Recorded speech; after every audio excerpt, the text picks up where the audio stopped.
This is the story of Tummi and the Dragon. You can read along with me in your book. You will know it is time to turn the page when you hear the chimes ring like this. Let's begin now. Under the forest floor of Gummi Glen lie miles and miles of unexplored gummy tunnels. So one day, Tummi and Zummi decided to have a little look around. As they cautiously walked through the dark hallways, Zummi held up a lantern. Just think, Tummi. No gummy bear has been down this tunnel in 100 years. Tummi tugged at a stuck door. I hope we find a kitchen.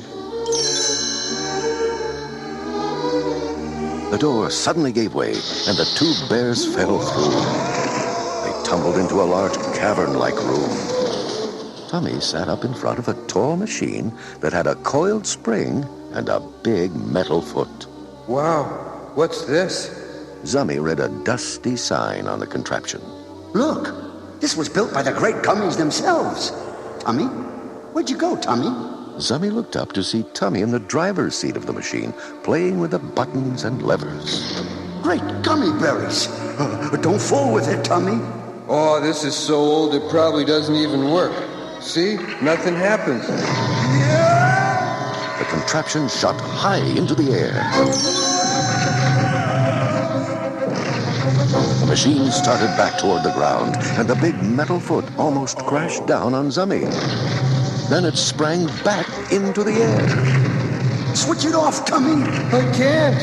Help! Each time it landed, the machine bounced higher and higher. Finally, it crashed up through the ceiling and into the forest above. Zummi swigged his gummy berry juice and bounced after his friend. Don't worry, Tummi. I'll save you. The machine hopped crazily through Gummi Glen, leaving large footprints with each earth-shaking bounce.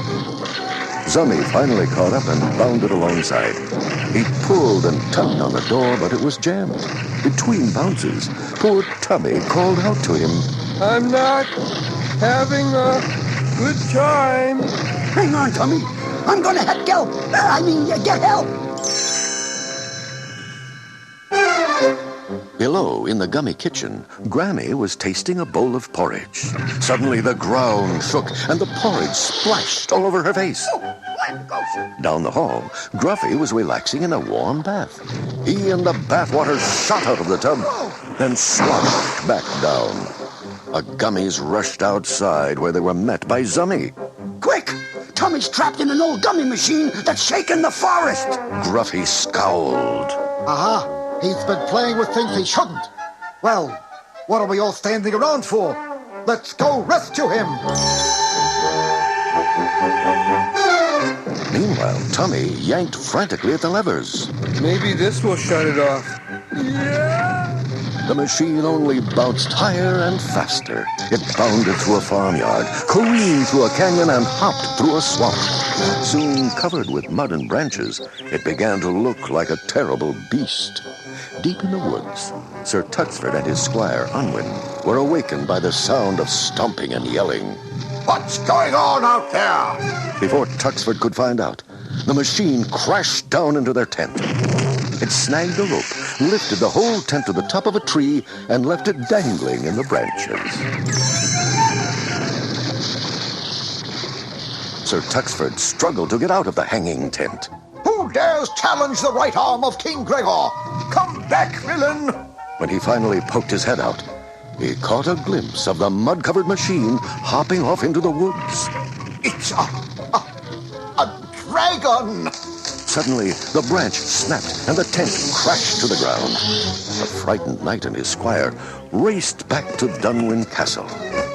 Tuxford dashed into the castle, still in his long underwear. Help! There's a dragon in the woods! Unwin, wrapped in what was left of the tent, nodded in agreement. King Gregor stepped into the courtyard.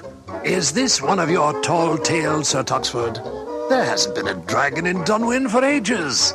But it's true, Your Majesty. Fierce and enormous he was, on my honor as a knight. Tuxford pulled the tent from Unwin and held it up for the king to see. If you don't believe me, just look at this. A giant footprint. Gregor motioned to his knights. This calls for action, men. Tuxford pointed to the forest. Fellow knights, we must sally forth to slay yon dragon. This very day we shall lay the beast at the king's feet. Back in the forest, Tummy's machine skidded down a hillside and bounced past a cave. Deep inside, a pair of glowing yellow eyes narrowed. Steam hissed from the corners of a gigantic mouth. Tummi had awakened a real dragon. But as the beast stepped into the daylight, it didn't look beastly at all. It was a friendly lady dragon. Ooh, another empty day. Just then, she spotted the machine's footprints. Daintily, she placed her foot over the print. Oh my, it matches! This is wonderful! It's another dragon as humongous, just like me! She dashed off into the woods, all aflutter. I'll just follow these tracks. Gracious, a friend after all this time. No more lonely days. In another part of the forest, Grammy heard the contraption. There's Tummi now! Quick, up this hill! But when they reached the top, there was no Tummi, just a steep ledge. Zummi almost fell over. Oh, my spectacles. That was close. Just let me rest for a second in the shade of this dragon. Dragon! The gummies looked up, and there she was. The lady dragon gazed down at the frightened bears. Oh, my scaly goodness! Why, I haven't seen a gummy in 400 years! Where does the time go? Zummi peeked out from behind a rock. You know who we are? Oh, my heavens, yes! This forest used to be filled with gummies. We were such good friends. Suddenly, Tummy's runaway machine bounded up the hill. It smacked into an apple tree, sputtered once, then finally flopped over. Tummi rolled out and lay there moaning with his eyes closed. Grammy hurried over to where he was lying. Tummi, are you all right? Say something. Got any food? Gruffy shook his head in disgust. He's fully recovered. The dragon handed Tummi a juicy apple. Here, take a bite. You had a nasty shake, dear boy. Tummi opened his eyes and peered into the dragon's huge face. My, Grammy, what big eyes you have. Wait, you're not Grammy? Yeah, a dragon! Don't let that bother you. I'm the most peaceful dragon in the world. Gruffy stomped over to the fallen machine. What is this thing? Tummi got up and kicked it. It's a big thumping pain, that's what it is. The lady dragon began hopping around on one foot. It's called a dragon decoy. Your ancestors used it to make dragon footprints and scare off intruders. Very clever. Laughing, the lady dragon compared her foot with the machine's metal one. I just remembered. I modeled for that foot. Good heavens, I've been chasing myself around the forest. Then suddenly, she grew sad. That means there never was another dragon. Now I suppose I'll never find a friend. From over the hill came the voice of Sir Tuxford. We're close now, men. The dragon is within our grasp. Granny turned to the others. We've got to help this lady. Gruffy paced in front of the dragon. Can't you fly or breathe fire or something? Dear me, no. I'm a peaceful dragon. Tummi squared his shoulders. Well, if they want a dragon, I'll give them one. Even if it means getting back into that awful machine. And with the dragon's help, he did just that. Tummi climbed into the driver's seat and pulled the lever. Off he went, down the slope and over the heads of the startled knights. Tuxford called out, After it, men! Don't let the beast get away! the contraption bounced to the edge of a high, steep cliff, then jumped off. Down it fell. The knights peeked over the edge. All at once, the machine rocketed back up in their faces. Tuxford had a plan.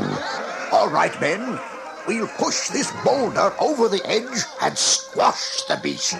Heave! Oh! The boulder followed the machine down the cliff.